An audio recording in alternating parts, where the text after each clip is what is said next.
داسې سړي لاس ته خو ورکړی وه چې کم کام نه هغه کام د ټوله غټه بدقسمتي ده. زه خپل دا وایم چې تر څو پر د کام لیدران دا کړی نه وه چې تر هغې پره کېدی شي دی د کام حق ادا نه کړي.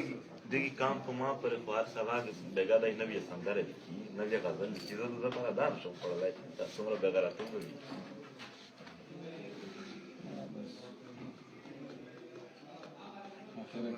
ستاسو زه احساسات منم خو زما خوشحالي ده ګوره. بالکل سمه منګه د ملک ته د ریاست دی یعنې دومره غټ غټ خلک که دا ریاست نه وای زه ما به د خپلې خاورې د مینې ثبوت ورکول دا خو نه مو کار د سهاره راسې دلته غټ غټ افسران هغه څه وایي پته شته دی زمونږ په هر یو سړي سره هغه یار مونږ باندې بوج دی مونږ مجبور یو. او ټیک ده هر نوعی زیاتی به دا شی نور وزېږوي.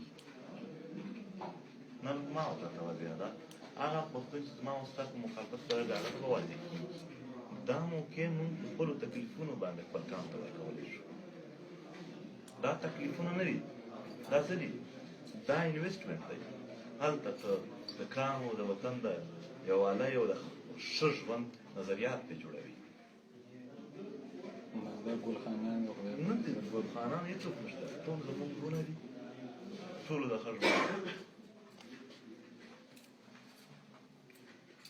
سهار لا مونږ کوشش هم دا وه چې په ټایم تاسو ورته پیش کړو مونږ ورته شورټي ورکوله چې هېڅ ګډوډ مشره که څه پیغام ورکوې ورکوه هغه دلای نه خیر وایه چې څه وي نه خدای مو آباد لره خدای مو خوشحال لره. زما د خوشحالۍ جذبات کله د غم وي کله د خوشحالۍ زما د خوشحالۍ ډېر جذبات دي د خپل وطن د خپل کام په خاطر باندې نن زه تکلیف کړم. دا زما تر ټولو لوړ احساس دی.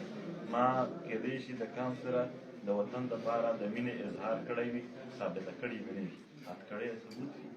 زه نن د غلو د بل شي لپاره نه یم راغلی. ما د خپل کام او وطن متعلق دا ویلي وي چې برابر ژوند وکړي.